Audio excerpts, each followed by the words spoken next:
नमस्कार विद्यार्थियों, एक बार पुनः आप सभी का हार्दिक स्वागत। वैदिक संहिताओं के विषय में हम अध्ययन कर रहे थे और सामवेद संहिता पर हमारी बात चल रही थी। तो सामवेद संहिता का सामान्य परिचय हमने देखा था। तो हमने जो बात इसमें विशेष रूप से जो करी वो ये थी कि सामवेद है वो संगीत का वेद है, गान से संबंधित वेद है। तो इसमें ऋचाओं का गान किया जाता है। तो अब गान के अंतर्गत आने वाली कुछ महत्वपूर्ण बातें, संगीत के अंतर्गत आने वाली कुछ महत्वपूर्ण बातों की हम चर्चा करते हैं। जैसे कि संगीत के अंतर्गत जो पहली बात आएगी वो आएगी स्वर की। अगर गान किया जाता है, ऋचाओं का अगर गान किया जाता है, गीत की तरह उन्हें गाया जाता है, तो उसमें स्वर होते हैं। स्वरों की सहायता से ही तो गान किया जाता है। तो ये जो स्वर होते हैं ये सामवेद में किस किस तरह से होते हैं, कितने प्रकार के होते हैं, देखिए हमें अच्छी तरह से पता है, हम पढ़ चुके व्याकरण में कि स्वर के 3 भेद हैं, उदात्त, अनुदात्त और स्वरित। वैदिक साहित्य में जब गान आदि ऋचाओं का पाठ आदि किया जाता है तो स्वरों को 3 प्रकार से माना गया है, उदात्त, अनुदात्त और स्वरित। फिर हमने देखा था कि जो ऋग्वेद होता है ना, ऋग्वेद में तो क्या होता है, जो उदात्त स्वर होता है उसके साथ में किसी भी चिन्ह का प्रयोग नहीं होता। अनुदात्त स्वर के नीचे पड़ी रेखा होती है और स्वरित स्वर के ऊपर खड़ी रेखा होती है। लेकिन सामवेद में ऐसा नहीं होता। सामवेद में अगर कोई स्वर उदात्त है तो उसका चिन्ह ये होगा, अगर कोई स्वर अनुदात्त है तो उसका चिन्ह ये होगा और स्वरित का चिन्ह ये होगा। तो ये ऋग्वेद से अलग है। उदात्त, अनुदात्त और स्वरित के जो चिन्ह हैं वो ऋग्वेद से अलग हो गए, किसमें, सामवेद में। ठीक है, तो ये बात हो गई स्वर की। अब ऋग्वेद में क्या होता है, कोई उदात्त स्वर है, उदात्त के बाद में अगर कोई अनुदात्त आता है तो उसके ऊपर कोई भी चिन्ह नहीं लगाया जाता। लेकिन सामवेद में क्या होता है, सामवेद में कोई भी स्वरित स्वर, यानी जिसके साथ में ये चिन्ह है, कोई भी स्वरित स्वर है, उसके बाद में कोई अनुदात्त आता है तो उसके अनुदात्त वाला चिन्ह नहीं लगाया जाता। ऋग्वेद में भी उदात्त के बाद में अनुदात्त आता है तो उसके ऊपर चिन्ह नहीं लगाएंगे, पहचान नहीं करी जाएगी, वो खाली रहेगा। और सामवेद में स्वरित के बाद में अगर कोई अनुदात्त आता है तो उसके ऊपर कोई चिन्ह नहीं लगाते। ये बात आपको स्मरण रखनी है। और ऐसे जो खाली स्वर हैं, रिक्त स्वर हैं, यानी ऐसे अनुदात्त स्वर जिनके ऊपर कोई चिन्ह नहीं लगता, उन्हें किस नाम से जाना जाता है, प्रत्यय के नाम से जाना जाता है। ये पूछने लायक प्रश्न है परीक्षा में कि कौन से स्वर प्रत्यय कहलाते हैं, रिक्त अनुदात्त स्वर क्या कहलाते हैं, प्रत्यय कहलाते हैं। ठीक है, तो ये हुई सामवेद में स्वरों की बात। अब ये जो स्वर हैं वो कितने हैं, कितने प्रकार के हैं, तो नारदीय शिक्षा में बताया गया है। नारदीय शिक्षा है उसमें ये बताया है कि सामवेद के ये स्वर जो हैं इनकी संख्या कितनी है, 7 है। और ये 7 स्वर कौन से हैं आप सभी जानते हो। इन स्वरों की नारदीय शिक्षा के अनुसार इन स्वरों की संख्या 7 है।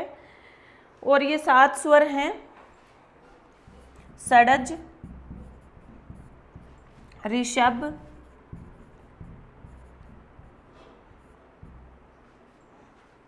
गांधार, मध्यम, धैवत, निषाद,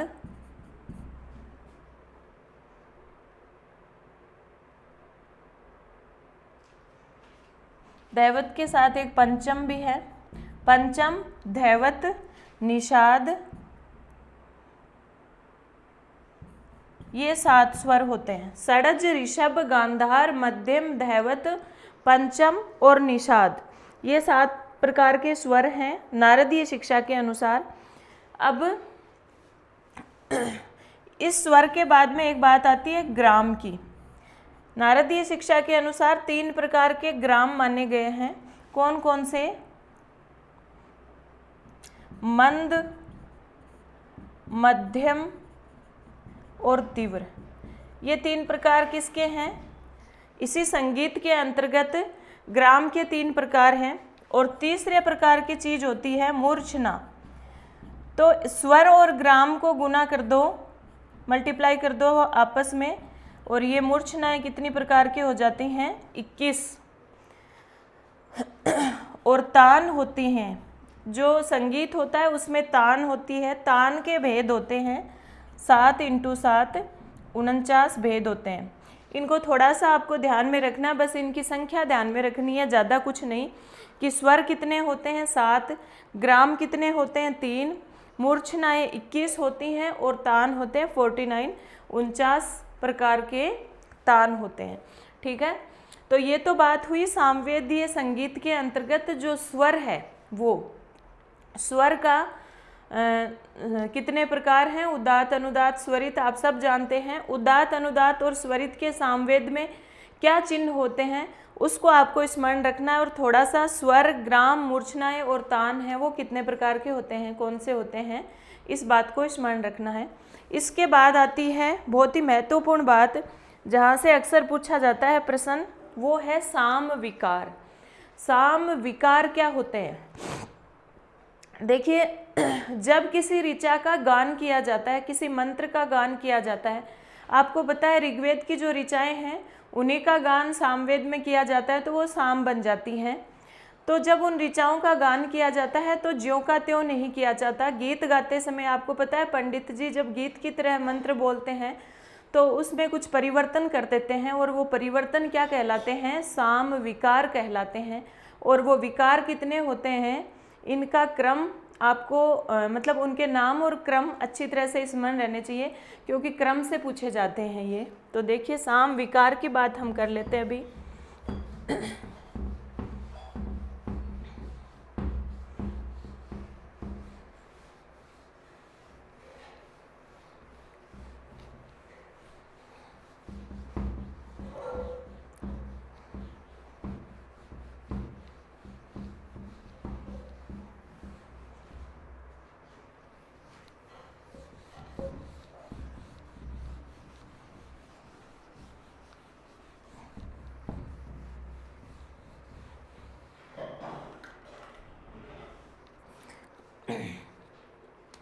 देखिए, साम विकार। साम विकार कौन से होते हैं, क्या होते हैं?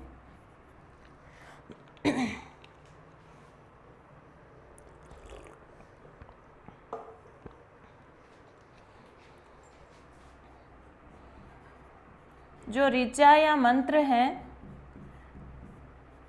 उनका गान करते समय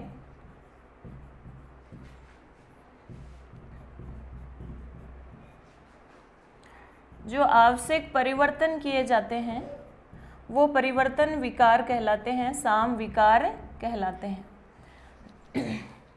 ऋचाओं का गान करते समय जो आवश्यक परिवर्तन किए जाते हैं वो साम विकार कहलाते हैं। और ये जो साम विकार हैं उनकी संख्या है 6 संख्या होती है। और इनमें सबसे महत्वपूर्ण जो है, सबसे महत्वपूर्ण वो है स्तोभ। सबसे महत्वपूर्ण क्या है? स्तोभ है। इनकी संख्या 6 है। स्तोभ, विकार, विश्लेषण, विकर्षण, अभ्यास और विराम। 6 प्रकार के साम विकार कौन से हैं? आपको नाम ध्यान में रहने चाहिए क्रम से। स्तोभ, विकार, विश्लेषण, विकर्षण, अभ्यास और विराम। तो सबसे महत्वपूर्ण इसमें कौन सा हो जाएगा? स्तोभ। और स्तोभ को जैमिनीय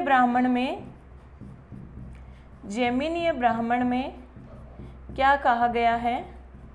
सामगान का अलंकार कहा गया है। यानी सामगान का आभूषण किसको कहा गया है? स्तोभ को कहा गया है। जैमिनीय ब्राह्मण में यह बात कही गई है कि जब सामगान किया जाता है तो उसका अलंकार स्वरूप विकार कौन सा है?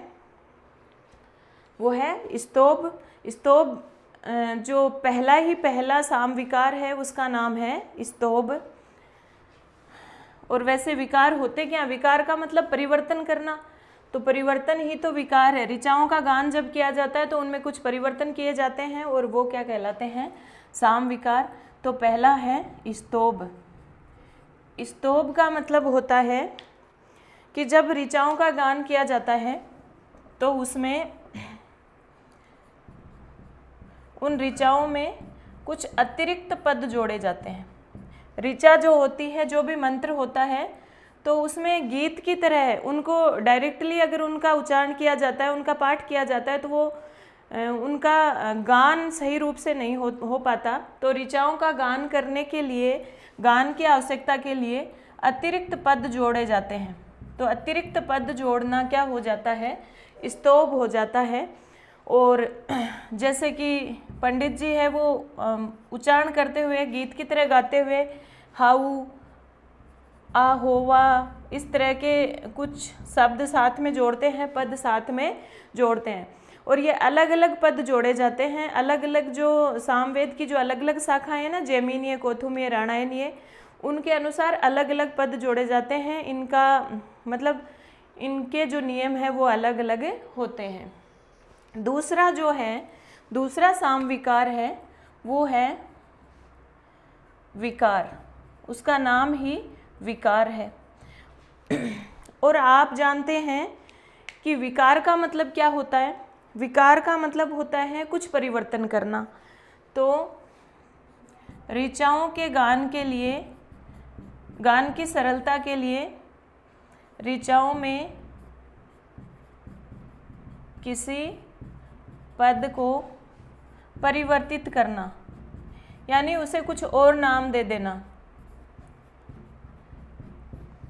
जैसे पद है अग्ने, और गाते गाते गान की सरलता के लिए उसे बोल दिया जाता है आग्नाई, इस तरह से। तो पदों को परिवर्तित कर देना क्या कहलाता है? विकार कहलाता है। तीसरा है विश्लेषण। विश्लेषण का अर्थ ही क्या होता है? टुकड़े करना। विश्लेषण माने तोड़ना। विश्लेषण विधि और संश्लेषण विधि आपने पढ़ी है ना। विश्लेषण विधि क्या होती है? किसी चीज़ को तोड़ना, और संश्लेषण मतलब जोड़ना। तो ऋचाओं के अंतर्गत जो पद होते हैं, उन पदों को एक या एक से अधिक खंडों में विभाजित करके फिर उनका उच्चारण करना, यानी उन्हें गीत की तरह है गाना क्या कहलाता है? विश्लेषण कहलाना है। अगला जो साम विकार है वो है विकर्षण। विकर्षण क्या है? विकर्षण का मतलब है किसी चीज़ को फैलाना, किसी चीज़ को फैलाना, दूर तक ले जाना। तो किसी भी वर्ण को या स्वर को दूर तक खींचना, यानी जैसे राम राम इस तरह से बोलना, तो दूर तक खींचना क्या कहलाता है? विकर्षण कहलाता है। जैसे हरीश्वर स्वर है, उसे दीर्घ या प्लुत की तरह है प्रयोग करना, यानी प्लुत स्वर के रूप में प्रयोग करना ही तो विकर्षण कहलाता है। अगला जो है वो है अभ्यास, और एक है विराम। छठा क्या है? विराम। अभ्यास का मतलब क्या है? अभ्यास का मतलब है किसी भी पद को बार बार बोलना, 2 से 3 बार बोलना, यानी गीत गा रहे हैं तो उसका बार बार उच्चारण करना सही लय ताल बिठाने के लिए। तो पद की आवृत्ति, यानी उसका 2 या 3 बार उच्चारण करना क्या कहलाता है? अभ्यास कहलाता है। और विराम, पद के मध्य में ही रुकना, पद के मध्य में ही रुकना। ये सारी चीज़ें क्या हैं? साम विकार हैं। और ये साम विकार किस लिए होते हैं? ऋचाओं के गान को सही तरीके से गान करने के लिए, ऋचाओं का सही तरीके से उच्चारण करके फिर उसे गीत की तरह गाने के लिए ये सारी चीज़ें होती हैं। तो साम विकार कौन कौन से होते हैं? 6 होते हैं। स्तोभ, विकार, विश्लेषण, विकर्षण, अभ्यास और विराम। स्तोभ में ऋचा के अंतर्गत अतिरिक्त पद जोड़े जाते हैं। विकार में किसी पद को परिवर्तित किया जाता है, यानी उसके नाम को चेंज किया जाता है। विश्लेषण में किसी पद को टुकड़ों में तोड़ा जाता है। और विकर्षण में किसी पद के अंतर्गत कोई स्वर है, कोई वर्ण है, तो उसे लंबे दूर तक खींचा जाता है, यानी उसका उच्चारण प्लुत स्वर की तरह किया जाता है। और अभ्यास का मतलब होता है किसी एक पद को 2 या 3 बार बोला जाता है। और विराम का मतलब होता है कि पद के मध्य में ही रुका जाता है। तो ये 6 प्रकार के क्या हुए? ये 6 प्रकार के साम विकार हो गए। और यहाँ से प्रश्न पूछा ही पूछा जाता है साम विकार में से, ध्यान रखना नेट आदि परीक्षाओं में। साम विकार के बाद में हमारी जो अगली बात आती है वो साम गान की आती है। साम के अंतर्गत जो गीत गाए जाते हैं, जो गान किए जाते हैं, उसके कितने प्रकार हैं? तो 4 प्रकार के गान होते हैं, आपको पता ही है। ग्राम गान, आरण्यक गान, ऊह गान और ऊह्य गान। ये चारों भी बहुत इम्पोर्टेंट हैं। 4 प्रकार के साम गान भी बहुत ही महत्वपूर्ण हैं। देखिए,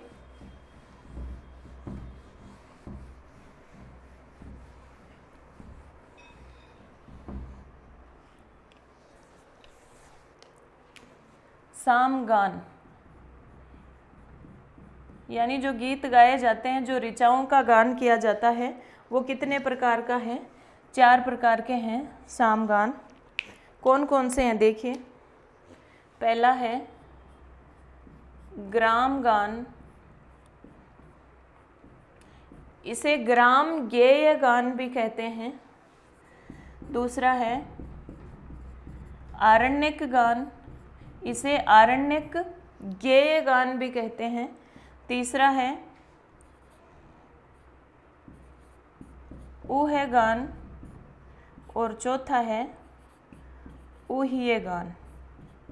और ऊह्य गान का एक अन्य नाम रहस्य गान भी है। इस तरह से सामवेद के अंतर्गत जो साम गान होते हैं उनके कितने भेद होते हैं? 4 होते हैं। सबसे पहले है ग्राम गान। ग्राम गान जो होता है वो सार्वजनिक होता है, सबके सामने इसका गान किया जाता है। आरण्यक गान है, उसका गान गांव में नहीं होता, ग्राम में नहीं होता, किसी अरण्य में, वन में या किसी पवित्र स्थान पे होता है। ऊह गान है, वो सबके सामने सार्वजनिक तो नहीं होता, लेकिन जैसे सोम याग आदि होते हैं तो कोई धार्मिक अवसर पर इसका गान होता है। ऊह्य गान है, वो रहस्य गान है, बिल्कुल एकांत में होता है। ये सार्वजनिक सर्वसाधारण के सामने इसका गान निषिद्ध होता है। तो जो ग्राम गान है, इसी का दूसरा नाम प्रकृति गान या वेय गान भी है। और इसका गान कहाँ किया जाता है? ग्राम में या सार्वजनिक रूप से। सार्वजनिक रूप से सबके सामने कौन सा गान होता है? ग्राम गान। आरण्यक गान जो है वो अरण्य में, वन में या किसी पवित्र स्थान पर इसका गान होता है। ऊह गान जो होता है वो सबके सामने नहीं होता, सोम याग या किसी धार्मिक अवसर पर इसका गान होता है। और इसका आधार है वो प्रकृति या वेय गान है, यानी ग्राम गान इसका आधार है। किसका? ऊह गान का। ऊह्य गान, रहस्य गान, ये एकांत में होता है, सार्वजनिक रूप से इसका गान निषिद्ध है। किसका? ऊह्य गान का। जो ऊह गान और जो ऊह्य गान दोनों हैं, ये मौलिक नहीं है, इसलिए इन्हें विकृति गान कहा जाता है। कौन से गानों को विकृति गान कहा जाता है? ये इन दोनों से उत्पन्न हुए हैं, यानी मौलिक नहीं है, मूल नहीं है। ऊह गान और ऊह्य गान दोनों विकृति गान कहे जाते हैं। तो ये 4 प्रकार के सामगान हैं।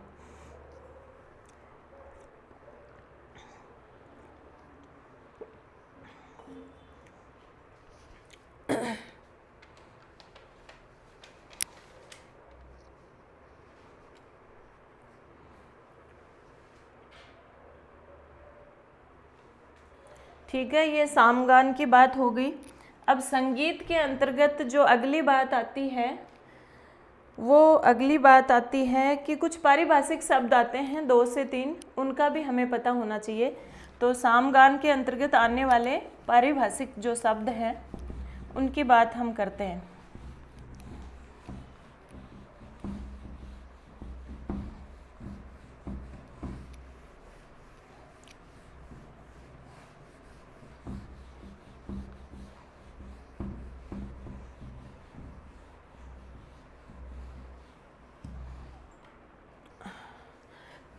एक शब्द है शस्त्र। एक शब्द क्या है? शस्त्र। इस शस्त्र शब्द का अर्थ क्या है? ये शस्त्र वो हथियार वाला शस्त्र नहीं है। शस्त्र शब्द का अर्थ है, जो परिभाषा जो है शस्त्र शब्द की,